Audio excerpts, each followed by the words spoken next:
Dear student, class 7th nutrition in plant subject science. इससे पहले मैंने आपको इस चैप्टर के बारे में पढ़ाया था। इसके आगे का जो चैप्टर रह गया है वो मैं आगे कंटिन्यू करूँगी। इस चैप्टर में मैंने आपको फोटोसिंथेसिस की प्रोसेस समझाई थी।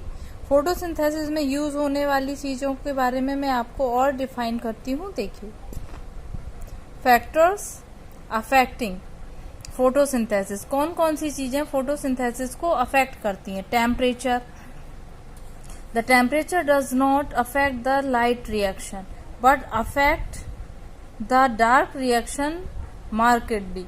The effect of temperature photosynthesis variety from plant to plant. Temperature process को इफेक्ट नहीं करता है, लेकिन ये जो प्लांट्स हैं उनको अगर डार्क में रख दिया जाए, अंधेरे में रख दिया जाए, तो ये काम नहीं करेगा। Light intensely increase the rate of the photo. जितनी लाइट पौधों पर पड़ेगी, लाइट का मतलब सनलाइट, उतना ही उनकी फोटोसिंथेसिस की प्रोसेस बढ़ जाएगी। Nature of light, the red region of the visible light are the most effective photosynthesis and other some colour light. Red light जो पौधों पर पड़ती है वो मोस्टली पौधों को अफेक्ट करती है। Carbon dioxide and water, poor availability of carbon dioxide and water lowers the extent rate of the photosynthesis. Carbon dioxide और वाटर की सबसे ज्यादा जरूरत होती है प्लांट्स को, ये सबसे ज्यादा अफेक्ट करते हैं। अगर इनकी कमी है तो फोटोसिंथेसिस की प्रोसेस भी स्लो हो जाएगी। Next, other modes of nutrition in plants. Green plants can make their own food. Carbon dioxide, ये मैंने आपको पहले भी बताया है कि ग्रीन प्लांट्स अपना खाना खुद बनाते हैं। सनलाइट और chlorophyll, carbon dioxide and water की प्रेजेंस में। Plants do not contain chlorophyll, depend other living organism for their food. Plants किसी पर भी डिपेंड नहीं रहते अपने खाने के लिए। Which do not contain chloro, heterotrophs, जिनके पास क्लोरोफिल नहीं है, मीन्स ह्यूमंस, वो हेट्रोट्रॉपिक कहलाते हैं। Herbivore animal depend directly on plants for their nutrition. Herbivore animals जो होते हैं वो डायरेक्ट प्लांट पर डिपेंड करते हैं। कार्निवोर डिपेंड करते हैं उन एनिमल्स पर जो प्लांट ईटिंग एनिमल है। और विच turn in depend on plants. Thus, when you eat meat, you are indirectly depending on food prepared by plant. अगर आप मीट खाने में खाते हैं तो क्या है, इनडायरेक्टली आप किस पर डिपेंड है, प्लांट्स पर। क्यों? क्योंकि the green, you know that green plant energy prepare food, the sun ultimate source of energy, all living organism. क्योंकि सभी किस पर डिपेंड है, जिन का मीट हम यूज करते हैं खाने में, वो एनिमल्स भी ही तो ग्रीन प्लांट्स को खाते हैं और जिससे वो जीवित रह पाते हैं। नेक्स्ट है some non in green plants live in or other living organisms that derive their food from them. For example, dodder is a plant that sucks food from another plant using root. कुछ ऐसे plants जो हरे नहीं होते, non green plants, और जो दूसरों पर depend करते हैं अपने खाने के लिए, जैसे dodder is a plant that suck food from the another plant. क्या है, डोडर प्लांट दूसरे प्लांट पर डिपेंड करता है अपनी जड़ों को। वो इस तरह से स्ट्रक्चर होता है उसका कि वो दूसरों पर, दूसरे प्लांट से अपना खाना लेता है। ऐसे प्लांट्स पैरासाइट कहलाते हैं, मतलब दूसरों पर depend.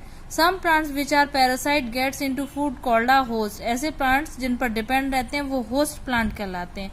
Some parasitic gets plant, the mistletoe plant which grow in a tree such as mango, mahua, have a green leaves can synthesize their food. They take water and minerals from the host plant. They known as the partial. कुछ होते हैं partial parasite. Partial parasites का मतलब जो minerals और पानी तो दूसरे प्लांट से लेते हैं, यानी होस्ट प्लांट से लेते हैं और अपना खाना खुद बनाते हैं। ऐसे प्लांट्स कहलाते हैं partial parasites. The plant kingdom also plants that consume insect have Venus flytrap and the pitcher plant. कुछ प्लांट्स ऐसे होते हैं जो इंसेक्ट्स को खाते हैं, उनमें से कुछ हैं जैसे वीनस फ्लाईट्रैप और पिचर प्लांट। ये क्या करते हैं, इंसेक्ट को पकड़ते हैं एंड द इंसेक्टिवोरस प्लांट, और ऐसे प्लांट इंसेक्टिवोरस प्लांट कहलाते हैं। In a pitcher plant are left become modified to the top of the pitcher like structure with a lid. Inside the pitcher are the hairs pointing onwards. The insect enter the pitcher plant, the lid close the trap the insect, and it get entangled in the hair. The cell of the pitcher plant secret juice, digestive juice to the digest the insect. Pitcher plant में leave जो होती है वो modified हो जाती है picture के रूप में, एक घड़े का रूप ले लेती है। And the structure with a lid, और उसका स्ट्रक्चर ऊपर एक लिड का काम करता है, और इसके अंदर छोटे छोटे हेयर्स होते हैं जो क्या करते हैं कि जो इंसेक्ट इसके अंदर एंट्री करता है उसको जाल में पकड़ने का काम करते हैं। और ये जैसे ही अंदर कोई इंसेक्ट इसके जाता है तो इसके जो हेयर्स हैं उसको पकड़ लेते हैं और जाल में उलझा देते हैं। और फिर पिचर प्लांट से एक डाइजेस्टिव जूस स्क्रीट्स होता है जो निकलता है, और उससे ये इंसेक्ट इनका डाइजेस्ट हो जाता है।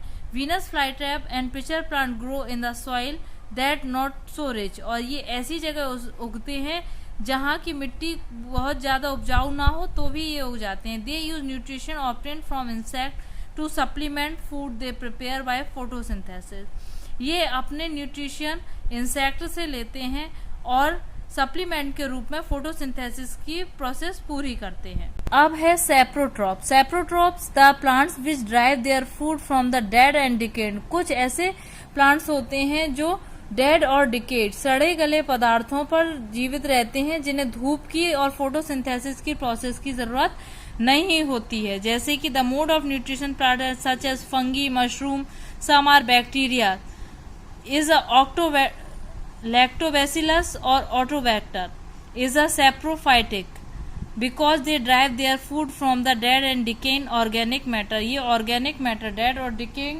organic matter से ये अपना खाना बनाते हैं।